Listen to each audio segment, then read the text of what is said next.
Yeah, probably should remember this engine. You know, some 14 years backwards in my videos. I think maybe you'll see this engine being assembled. Been in storage since. I got out the other day, mounted on that engine cart right there. Yeah, seemed to work pretty good. And just to add a little something extra to the engine, I guess, so to speak, would be I'm gonna go ahead and put that fuel pump on this engine. That if you'd have went up there to the dealer back in the day, so to speak, you know, when these engines was new, later towards the last part of the production, the way I understand it, if you went up there to the dealer, buy your fuel pump, you'd get a replacement type, and they were quite good. AC glass bowl diaphragm type. That's what we got on the workbench over there. We're going to go ahead and put it together and plumb it in here on this engine. Out here in Middle Tennessee. Hey, y'all leave a comment, subscribe, pass the channel on to a friend. Enjoy the day now. Shop dog sound. I just bolted that mccormick-deering-engine on there. You know, it just as it fitted the engine, just bolted it on there. So we'll see if it's got a spark up to this point.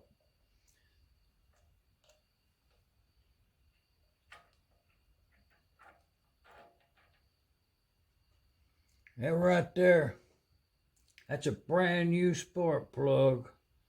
That's a Champion W18 right there. That's a big old plug right there. But we'll try to get it in a position.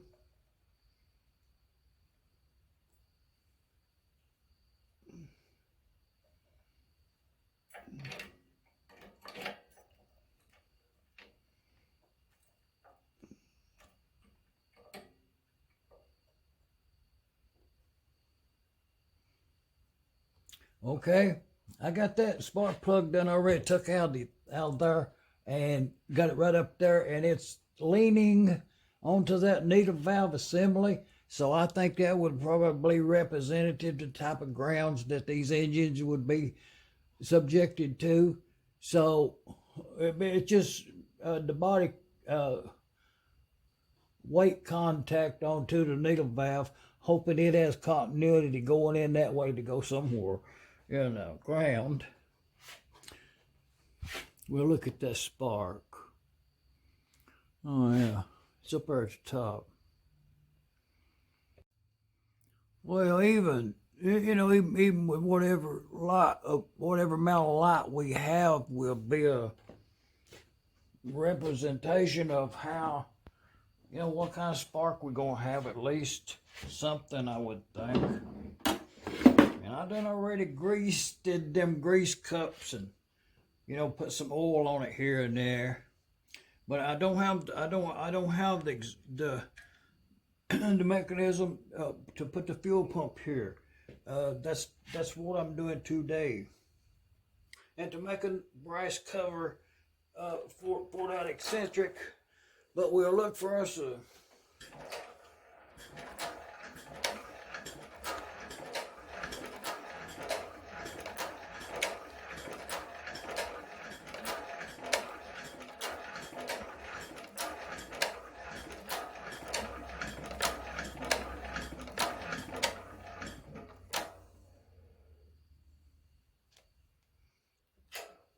okay, we'll put that under the run and see what we got.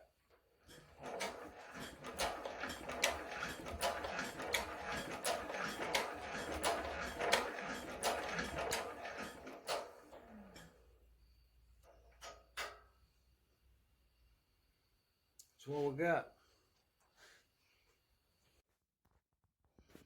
That brass plate there about the same thickness of that original, metal one. Just went on ahead and knocked one out there with that brass.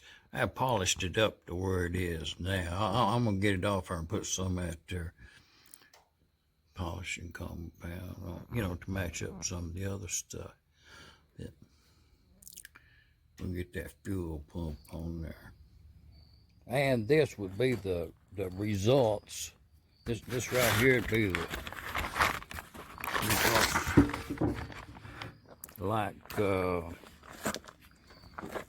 days later.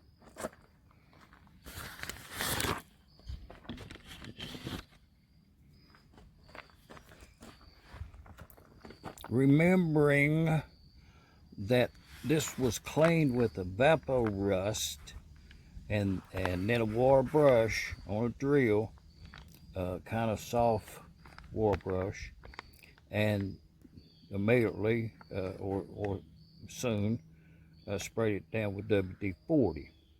It's 2 days later, been covered up out here underneath this top.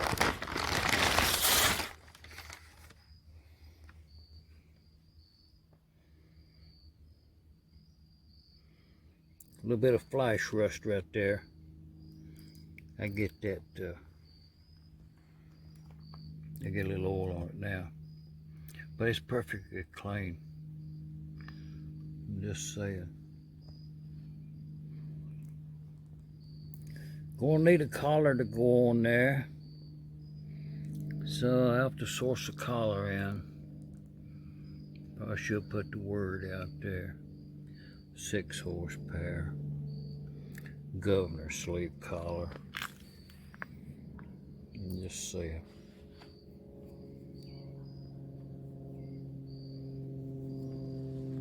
And something else for that blank page in your book, if you want to look at that right there and take notes. This right here is a flywheel that I've had a lot of years.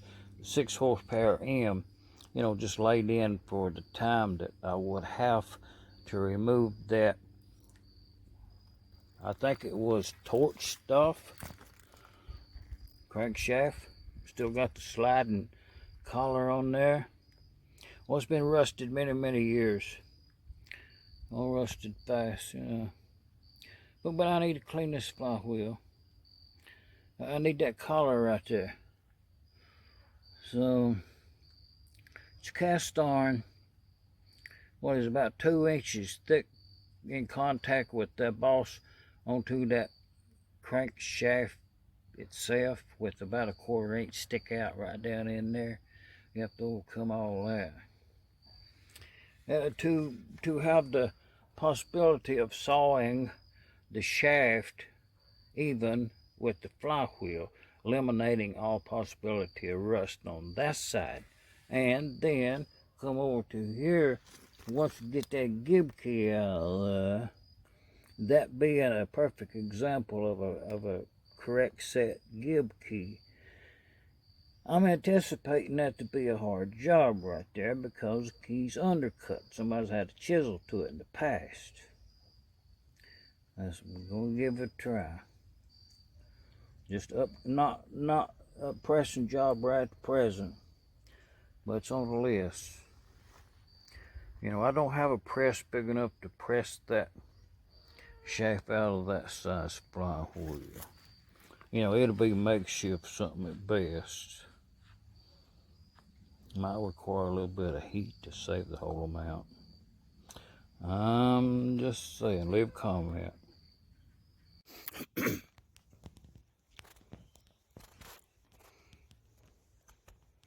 I went on ahead and had at that backside right there. Grinder, scratch pad, scraper, sandpaper, whatever was needed to get it down to bare metal. Minus that center part right there. We'll scuff her down 3-4 more times on that back side there. 3 or 4 more coats that primer. Should be alright. I'll have work on that face of that flywheel once we get it onto the engine. Just saying. Leave a comment. You know, just looking at that 6 horsepower flywheel, that right there is a number on this one right here. But you know, just kind of looking at it in relationship to the weighted side is where the keyway's at. You can notice that the metal is thicker, and right there on that inboard side, you know, making it look like one of wedge shape gib key. And we'll go in there and look at them gib keys. I think, you know, I might have a go at getting that right down there. Pretty sure that's a factory set one. Stay tuned, subscribe, leave a comment.